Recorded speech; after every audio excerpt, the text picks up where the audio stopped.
Hello, everyone. I'm so happy to be here. Thank you so much for the invitation to talk to you. For me, it's a big blessing. I wanted to talk to you so many years.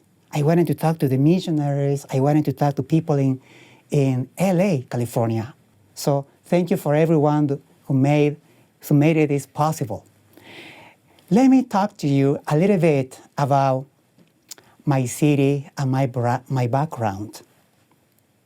I come from Peru, from a city called Lima. Lima is the capital. But the capital has several particular things that I would love to share with you. The reason why I wanted to talk to you about it is because my childhood. So Lima is a huge city. We have only 10 million people. Do you have any idea about living in a city with this amount of people? Well, probably in California, you have the idea.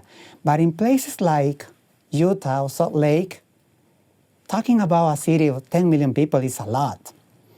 There are a lot of advantages and disadvantages.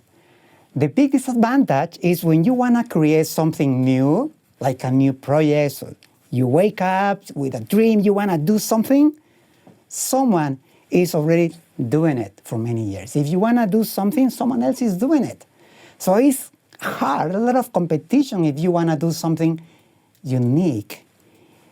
So I grew up in this city.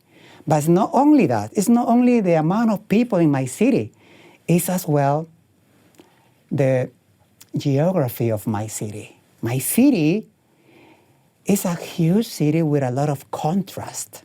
You have like ancient cities, like ancient pyramids or ancient places still alive in the city. So can you imagine these modern cities? And in the middle of that, seeing these ancient ruins? Yeah, so and that situation made us interested in knowing about history and archaeology. So if you love history, if you love archaeology, you are going to be amazed. It's going to be like your paradise. So I grew up in that city. And not only that, there are a lot of differences in my city. We have ancient cultures alive. There are a lot of people who come from the highlands and they go to the Lima, huge city, but they don't speak Spanish at all. They speak even the ancient language.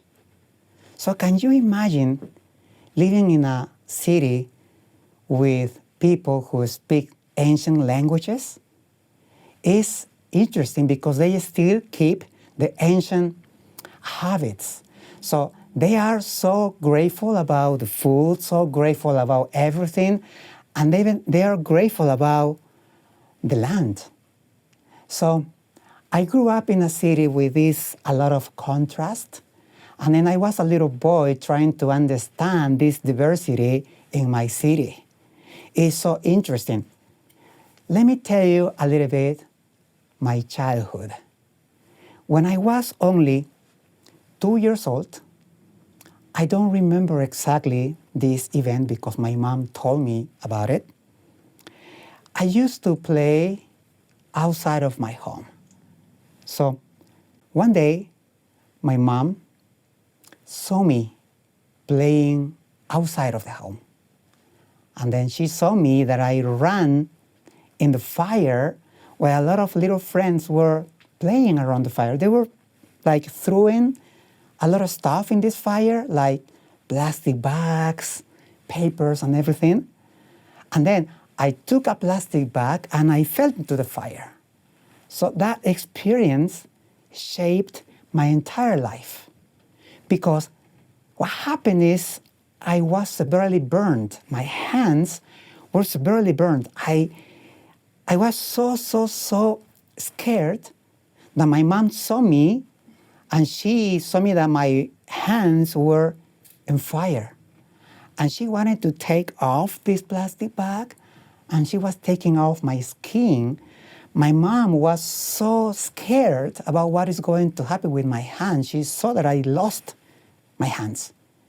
So after this big event, so my mom realized that I couldn't open my finger.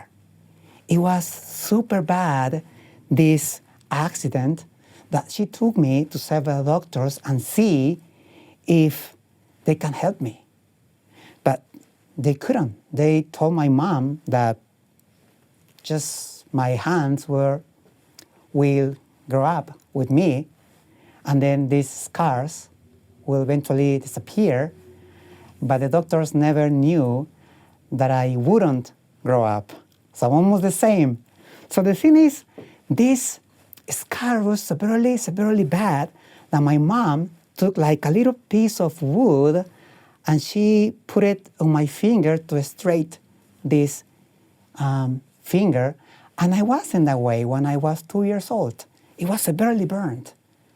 And not only that, when I was 4 years old, I saw like a huge factory exploding just in front of me. This factory was of fireworks factory, and I saw a lot of people flying.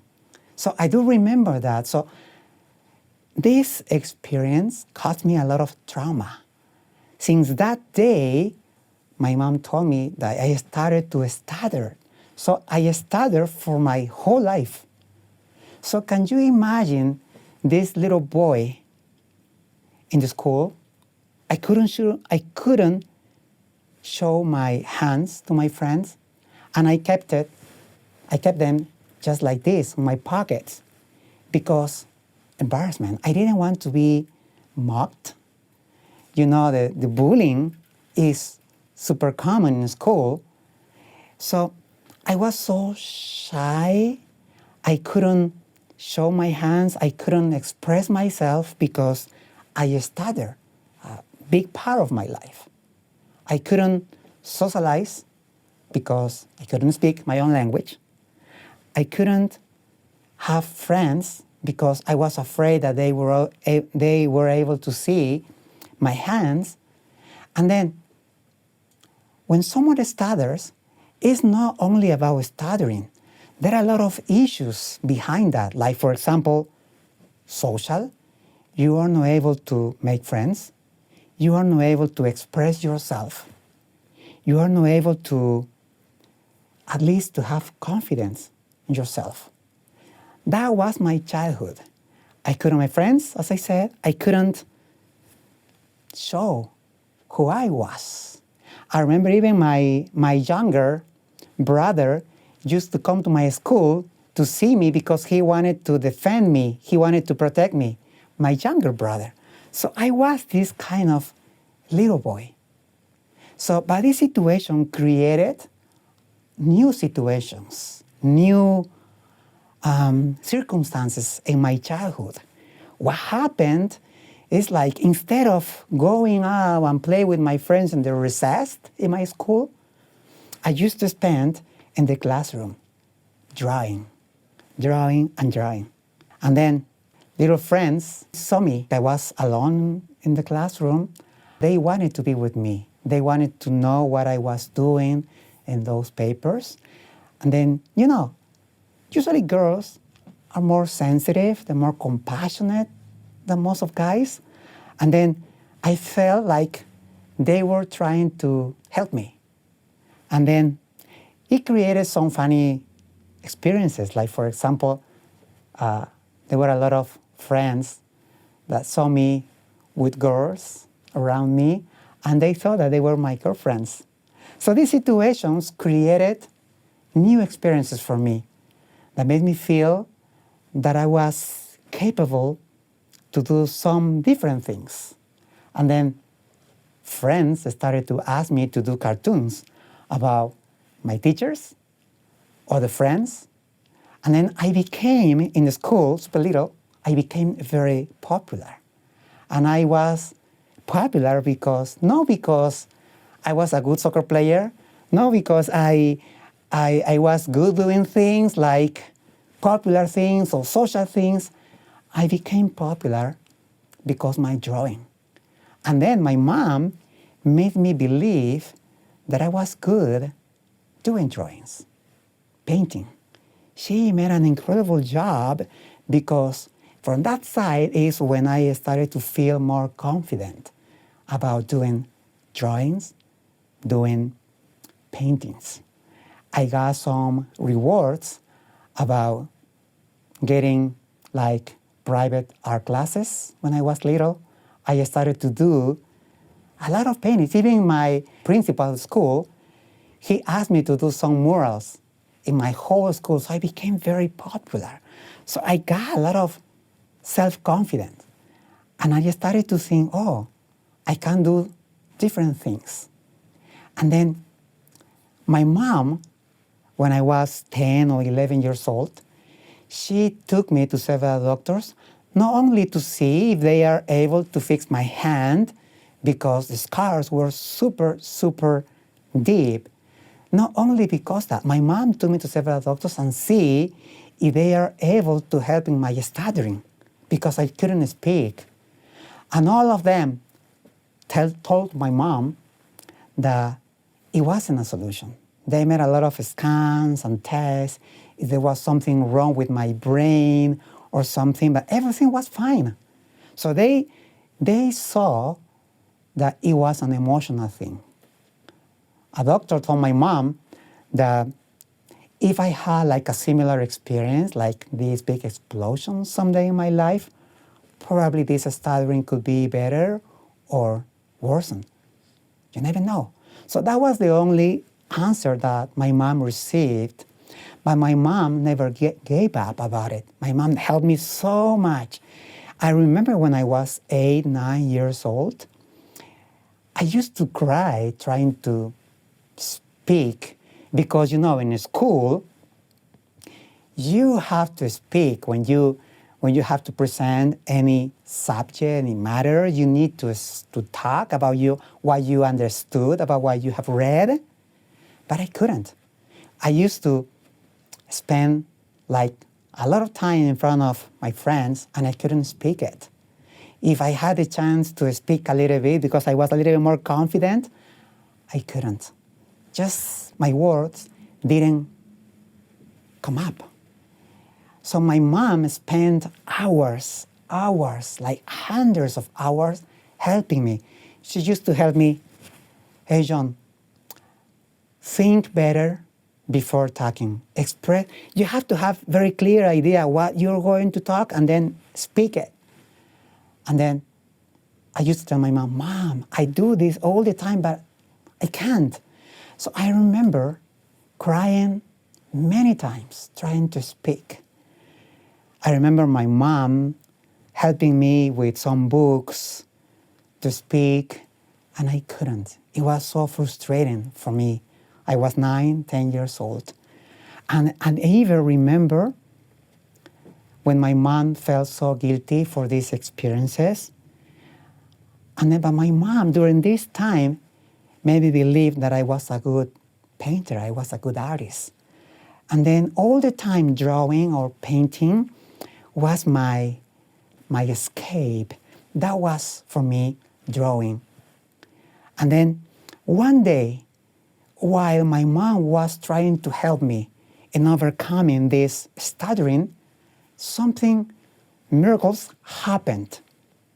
What happened is I realized that in a fraction of a second, when a word is coming to my mouth to speak it, I realized that I knew that that word was coming with problems. So in that moment, I was able to change it for a different word, but with the same meaning, synonymous.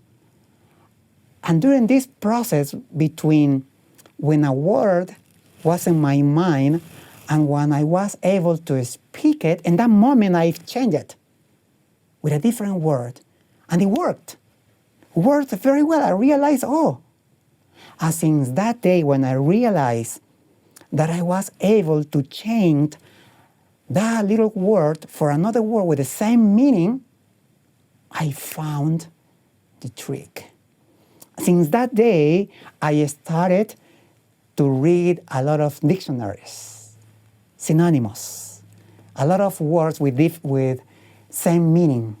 I started to do that. Since that day, even in my mission, I went to my mission, I realized that I could trick my brain, and I did it. Since that day, since that time, I started to speak better and better, but doing this mental work, changing those words, but everything in a fraction of a second. So since that time, I started to read a lot of books, dictionaries, and everything. And then after that experience, I went to my mission. Even before that, I remember I used to have a lot of people telling me, because I decided to become a painter someday, I used to tell my mom, Mom, I'm going to be a painter. My friends, I'm going to be a painter. But you know what happens when someone says that he's going to be an artist? What happens? A lot of people will tell you, no, you're crazy. No, it's not a good idea. No, you're going to die because you know you're not going to have money for yourself and nothing. So there are a lot of discouragement around me, my friends, a lot of people. I remember even my teacher went to my home to convince my mom convinced to me to regret about being an artist. All of them thought that I was crazy if I decided to be an artist. But I was so stubborn because I knew that was my thing. I started to draw and painting before even talking. That was my first language. It was a very, very rough time. I remember one day my mom told me, John, if you want to be a painter, I will support you. Do whatever you feel is the best for you, but be the best. Do the best effort that you can do.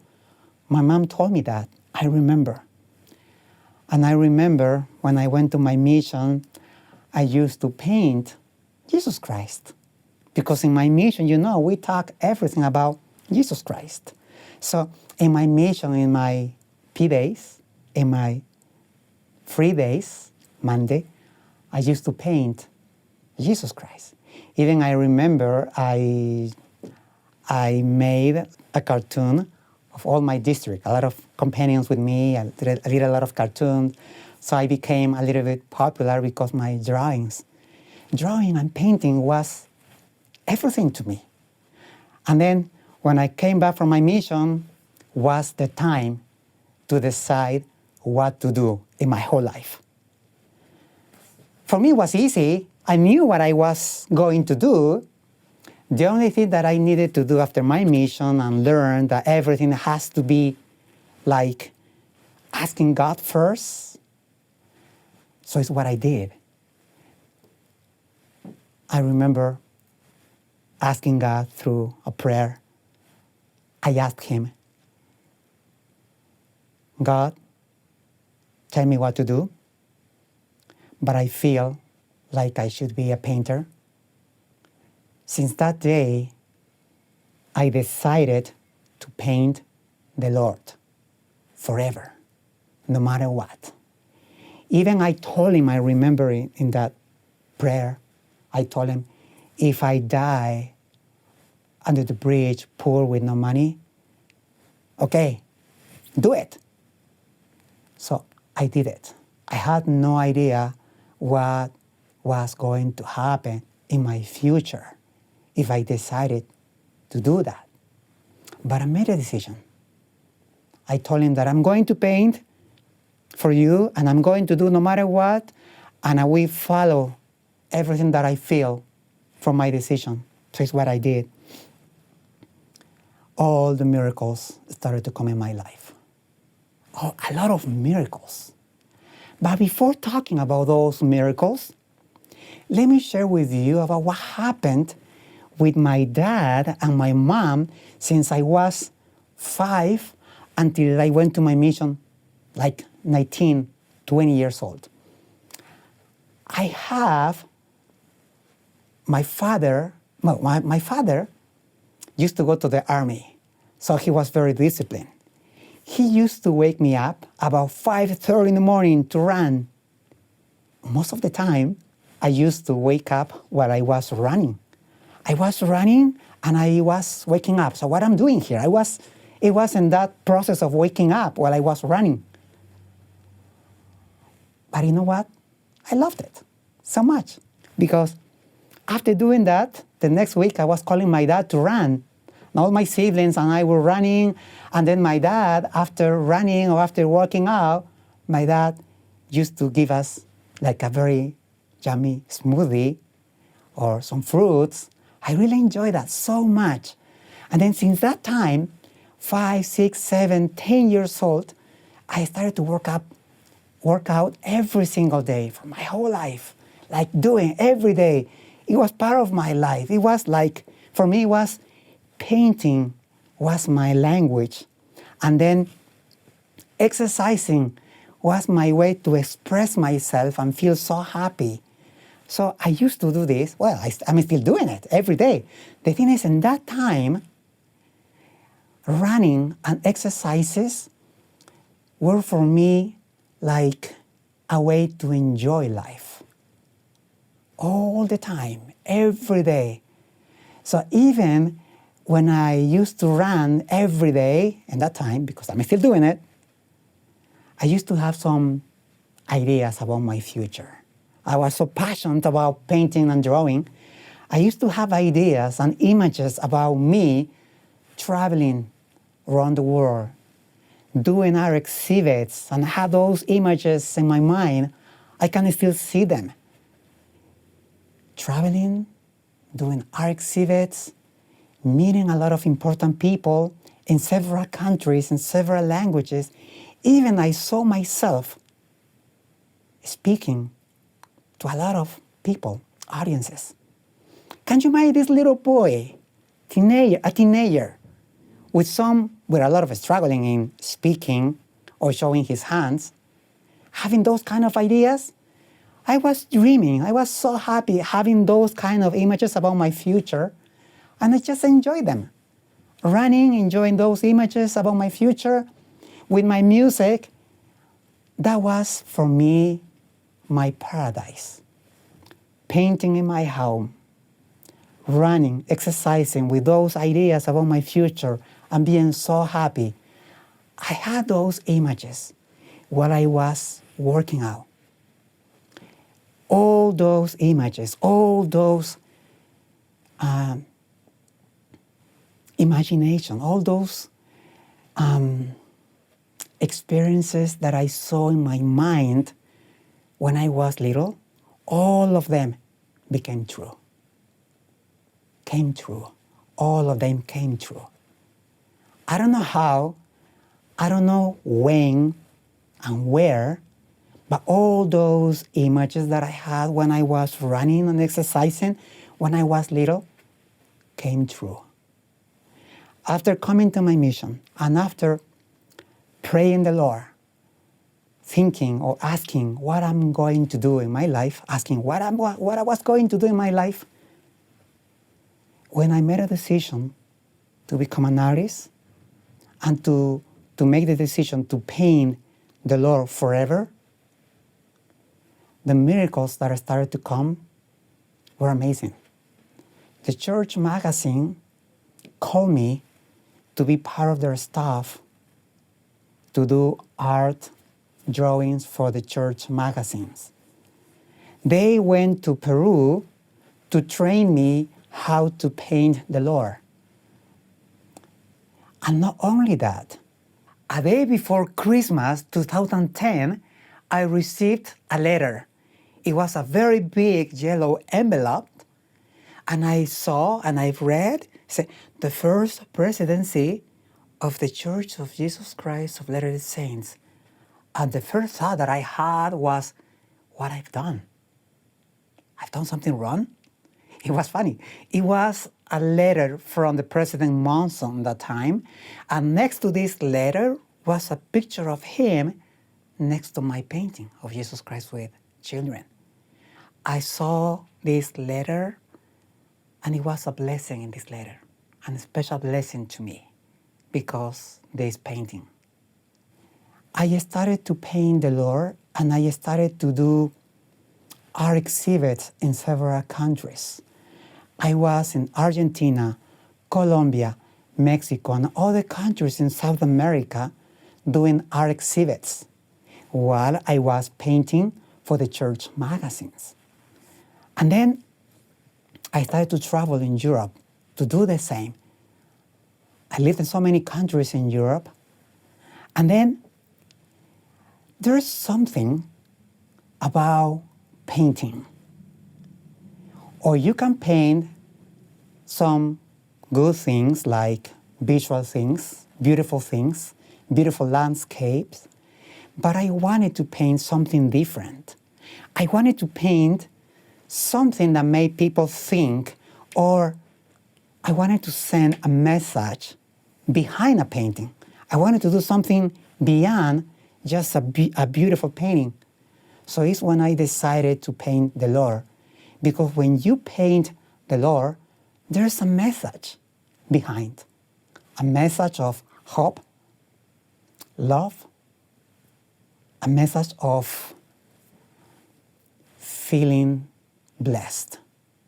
So I wanted to leave the message. But I wanted to leave the message of hope with something extra in those paintings. I wanted to show that in our cultures, in South America or in Central America's cultures, we already know that someone who came from the sky was there, teaching, making a lot of miracles. And when they left, he promised to come back. So in a lot of ancient cultures in those countries in South America, Central America, there was someone who called Huiracocha, Quetzalcoatl, that they considered that they were God, and they made a lot of miracles. So I wanted to express those facts in my paintings. So it's what I did. But before painting those paintings, I wanted to make a lot of researching because I didn't want to mix this culture from that time, from that place, with another culture from different place, different habits and cultures and languages. I didn't want to mix them. You know, if you are a Latino, or if you have traveled to those countries, you will realize that every single country, even in a country, every single city has their own ancient culture, very different than each other. They're different. So I didn't want to make that mistake, and I started to paint, but with a lot of researchings before. So I talked with some archaeologists in Mexico and other places who helped me about what to paint, what kind of clothes, what kind of ruin. Because, for example, there's a painting that I've done, it's called Jesus Christ in Quinixna. This is in Mexico. This ruin has a very particular circumstances or particular story or legends. They say that someone came from the sky, and that Quinix ruin was a temple in that time, and there are a lot of inscriptions or cave paintings that this person who came from the sky made a lot of miracles. And it was a temple. And that reminds me about 3 Nephi 11, when someone came from the sky, but in that time, those people heard a voice coming from the sky telling them, "This is my son, listen to him." So I painted this painting of 3 Nephi 11, but I did Jesus Christ in Quinixna because it's a little bit more accurate without experiencing 3 Nephi. So in every single painting, I try to leave like a knowledge and a feeling and a message. So one of the things that I really, really love to show in my paintings is, for example, when I painted the Nativity. This painting has a very particular message. You know, most of Nativity's paintings, everyone is looking at the baby. That's natural. But I wanted to do something different. I wanted to show how much Joseph do care of Mary. He is looking at Mary and making sure if she was okay, if she's feeling good, because I know when in a home, when a wife is fine, everything will be fine. So this is why Joseph's priority was Mary. So I wanted to depict this message in this nativity painting. I love so much to show something extra. So yeah, in every single painting usually takes me like 7 months, 8 months, 9 months, in some cases even a year. But there was a painting that I've done in a weekend. It's Jesus Christ looking up. This painting became like the most popular one. You never know. When you are in your path, when you are doing the thing that you're supposed to do, everything happens. A lot of miracles happens around you. So here's what I was going to tell you. All those miracles comes, but we need to have faith in the Lord. Probably you won't know what is going to happen if you do that, especially when you are focused in your personal purpose and you don't have a job, for example. But if you put a lot of effort and a lot of self-discipline, everything is possible. This is the second part of my message because my dad taught me how being self-disciplined. No matter what, go and run. This is the first thing that you have to do no matter what. Exercise your body, train your body every day. Not only that, I realized many years later, when someone exercises, when someone works out every single day, our brain and our body produce some hormones to make you feel happy. We give you more sense of achieving, gives you more sense of everything is fine. It's like happened with Nephi and his brothers when they were in the desert. They had the same experience, but for some reason, Nephi only saw the positive side because his brothers only saw the negative part. They used to complain, living the same experience that Nephi. They complain. No, we are not able to hunt animals. We don't have food. Our wives are suffering. They're going to die. But Nephi was positive. Nephi said, "Oh, thank you, God, because our wives are stronger. Our babies are super healthy. Thank you for providing us everything we need." How that is possible? How? They were living the same experience. Some complain, some don't complain. What happened? What happened is in our mind, is in our body.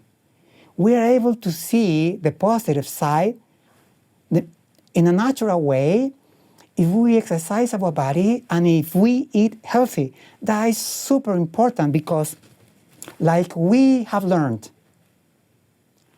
about the word of wisdom. The word of wisdom says not only what we should avoid to eat, like alcohol, drugs, or tea or coffee. The word of wisdom is not only that. In the whole section in Doctrine and Covenants says that we should eat a lot of fresh vegetables from the season, means not from the last year or 2 years eating those food with a lot of preservatives in it. No, fresh fruit from the season. Eat less meat as we can, less as possible, more focus on grains in this healthy food. Scientists lately, this few years ago, they researched and they concluded like our body, all these hormones that our body produces are produced in our gut. So that means that all these hormones come from the food we eat. And there is a blessing in the end of this word of wisdom. The blessing is we are going to discover a lot of things, of a lot of values and treasures of knowledge. What is the meaning of that? What is the meaning of we are going to have treasures of knowledge? We are going to be probably smarter. We are going to have more revelation. We are going to know what to do in certain circumstances. And then at the end, all the blessing says, then the angel of the destruction will pass from us and they won't kill us. We are going to be healthy. We are going to have more energy. More energy to do what? Not just to be healthy just because. Our body is our temple. And we need to take care of this and the best as we can. And we have a lot of knowledge about how to take care of our body. Our body is just the first step. It's not just to show that, oh, look at my body, I'm in shape. It's not only that. Our body is our tool. When our tool is ready to go, when our tool is already sharpened, now the second step is what to do with that body.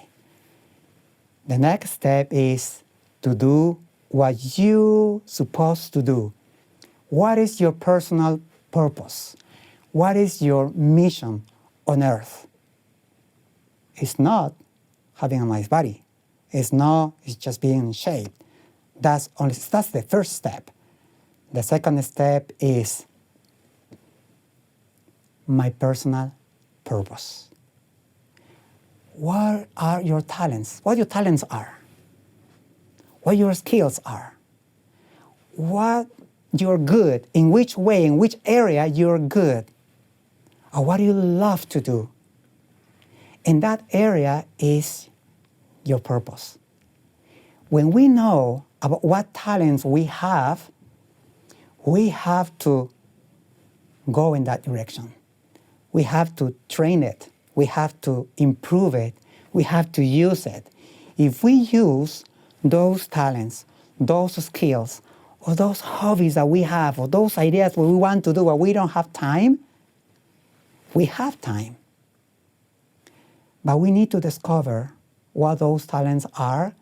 We need to know, because if we go in that direction with a purpose in serving others, our happiness is going to be way, way bigger. Our happiness is going to be in the maximum level.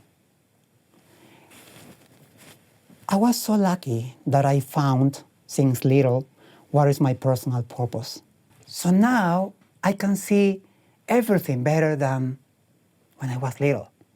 I understand this scripture that says, the Ether 12:27, in the beginning my hands were reasons to be unhappy, frustrated, but now my hands gave me a lot of happiness because I do paintings about Jesus Christ. My speaking in the beginning were another reason to be extremely ashamed, embarrassed, frustrated, but now my speaking gave me a lot of rewards. I talk with a lot of audiences and encourage them to achieve their goals. Now they became my strength. So after many years, I understood what happened in my childhood when I was drawing.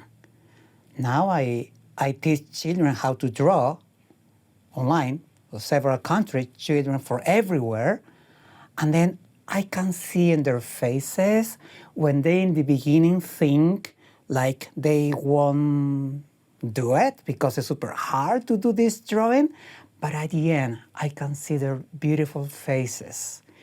The feeling of achieving a drawing that they thought that they wouldn't make it, when they made it, is just a huge blessing. And now, today, I can understand what happened when I was little. It's not my value, it's my parents' value because they did the hard part of the job, was helping me. So they trained me how to speak. The situations pushed me how to draw. And since little, I knew my personal purpose. When you have this awareness about what is your personal purpose, something happens in your mind. Let me explain that. If you're able to take a note of this, doing it right now. When you have a job just because you need the money, which is good, sometimes or many times, or most of the time, you have a clock alarm pushing you to wake up. Someone that's trying to wake you up, hey, time to go, and you have to just wake up and go and just go to your job because you have to. I never use a clock alarm. Never, never. I wake up always 5:30 in the morning, ready to go, full of energy, super excited to do my projects. When you are in your field, in your passion, you don't need a clock alarm. You don't need it because you are going to be so passionate about what you're doing that you just wake up and you are ready to go and you're doing your stuff happier. You don't need someone else pushing you to do your stuff because you already are in your passion. That is power. That is power. You have no idea how many people in this world, they go to the grocery store and the pharmacy, they're trying to get a lot of stuff to get more energy. They get a lot of pills and vitamins and stuff and protein and everything because they want to have more energy. You can have this natural energy when you are in your field, when you love what you're doing, when you are in your field, when you are doing those things that you're supposed to do, you will have this energy, natural energy that gives you power. And when you are in your path, all the miracles will come on your way, all of them. I have a lot of testimony about it. I wanted to share this message with you because I'm in my field. I'm in my path. I know what I'm doing is the thing that I'm supposed to do in my life. I didn't want to be in the last day in my life on bed with 90 or 80s, with no energy, regretting. Like, oh yeah, I should have done it when I was younger. I should have tried, but I didn't. I didn't want to be in those last days in my life, almost dying, thinking that I should have tried. I didn't want to be in that situation. This is the life. This is our life. The only opportunity we have to accomplish our personal purpose. This is the only time to do it. We live in this special time. We are so blessed because our entire society is changing. We have this amazing opportunity to contribute in this world. In which way we are going to contribute? In which way we are going to help others? We are in the perfect time to accomplish those goals, to help others, and to be in our field. We have chosen to be in this time. It will come a lot of needs. It will come a lot of situations that we are going to meet a lot of people with a lot of needs. This is a special time. We are witnesses how much this world is changing. This is an amazing opportunity to serve. Thank you for your time. Thank you for watching this fireside. I hope God can bless us with light, can bless us with knowledge, and to put us in our field and our path. In the name of Jesus Christ, amen.